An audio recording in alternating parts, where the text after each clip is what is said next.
This video is heavily inspired by LT Darkring's Get Good series. A link to their channel will be in the description.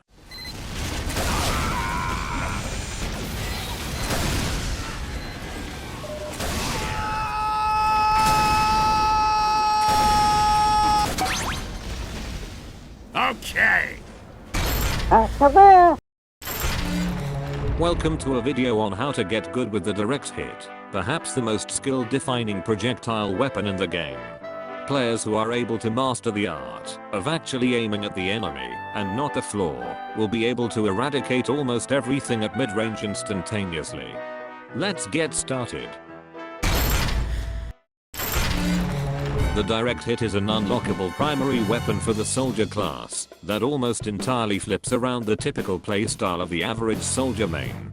The direct hit can be obtained through either the random drop system or by completing 11 of soldiers' achievements or through the crafting system. But who the fuck actually does that? The direct hit is able to fire a rocket every 0.8 seconds, with 4 ammo per clip, before reloading each rocket one at a time, with the first reload taking 0.92 seconds and every consecutive reload taking 0.8 seconds. The first thing to take note of in its stat changes is the massive 25% damage increase. This increases your base damage from 90 to a whopping 112 at mid-range. Taking damage ramp up into account, your rockets go from the stock's 112 to an earth-shattering 140 damage at point-blank range, meaning any light classes and potentially any medics that were hit by so much as a pebble will instantly evaporate in melee range, granted you can actually hit them with the rocket.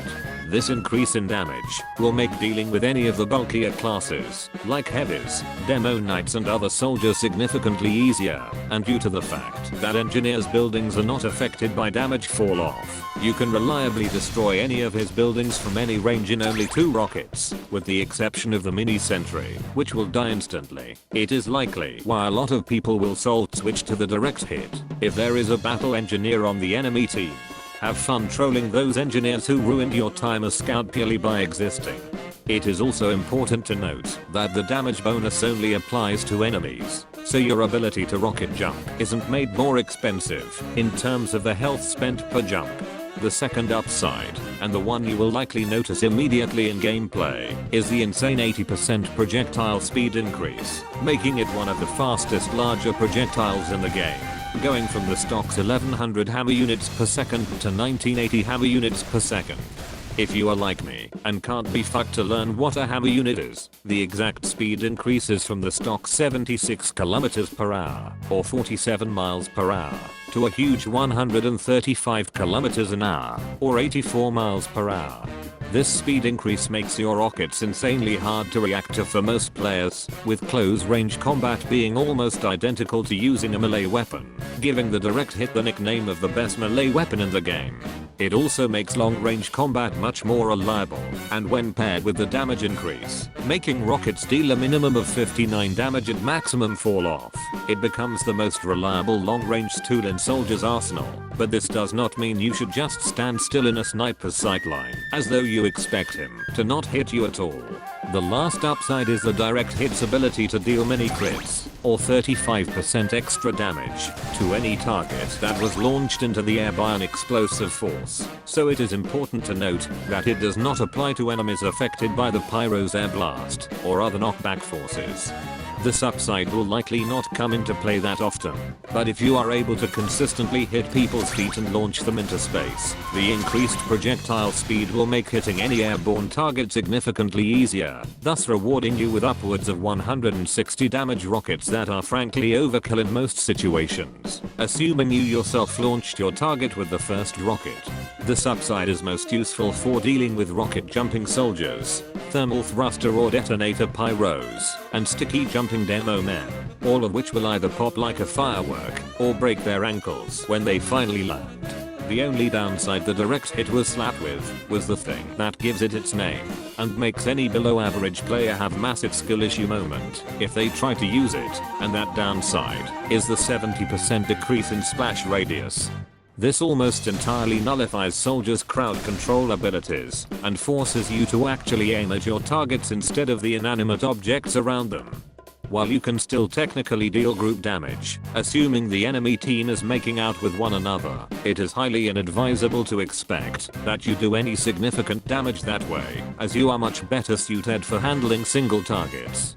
While it may seem impossible, you are still capable of rocket jumping with a smaller blast radius, though you may need to be more precise with your rocket placement than usual. In terms of strengths, the direct hit is an absolute powerhouse of a weapon, and as such, is capable of dropping most classes in only 2 rockets, with the same applying for rushing down an engineer nest. If you pair it with a crit Skreek medic, you can effectively smite every single class with an absolutely terrifying 338 damage per rocket. If the enemy team is huddled together, the critical damage, in my experience, is around 160, and while much harder to hit with a smaller splash radius, is still insanely effective, though you shouldn't rely on your medic if you have one. Instead, you should somewhat rely on random crits in casual mode, as your critical chance increases the more damage you've dealt in the last 20 seconds, and the increased damage of the direct hit makes the maximum chance much easier to achieve. The increased projectile speed makes your rockets much harder to react to, so enemy players will have a much harder time avoiding them, and enemy pyro players will have much less time to air blast them away. However, you are sacrificing basically all of your AoE damage potential in exchange for the raw damage output, and the almost double projectile speed can be both a blessing and a curse, since you actually have to have a decent amount of aim and prediction sense for where your enemy is going to be. Unlike the other launchers, a missed rocket will almost never hit your opponent, making the direct hit the definition of a high risk, high reward weapon. Your lack of splash damage makes it very difficult to check around corners, hunt invisible spies, or even impossible to deal with several sentry guns at once, since even 2 of them placed slightly apart from each other, and being healed by the engineers will make short work of you. So it's best to try sniping the sentry guns out of their effective range, and the lack of splash damage makes it hard to kill an engineer who is hiding behind his sentry.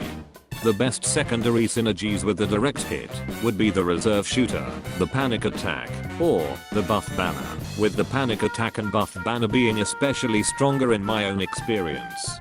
The reserve shooter has the same mini crit ability as the direct hit, but being a hit scan weapon, as well as unable to be reflected by competent pyros, makes it a safer option if you are not confident in your ability to hit airborne targets. However, the panic attack is more reliable as a backup weapon due to its faster switch speed and fixed bullet spread, meaning you'll have a much easier time fighting if you're out of rockets, need to finish someone off, or being rushed down by a pyro who knows what they're doing. The buff banner's ability to remove damage fall off, as well as providing guaranteed mini crits to you and nearby teammates, makes you extremely dangerous to face off against at any range, since you can thundercut 150 damage across the map and 180 up close, though you will be left without a damage dealing secondary, so you will need to be more precise than usual. Thanks to this guide, you will now be the master of annihilating anyone at almost any range with way too much damage to be allowed, and laughing in the face of any obnoxious scout main who thought you couldn't hit the broadside of a barn. Thanks for watching, and feel free to subscribe, or let me know how I can improve if you want to see more shit like this. Have fun.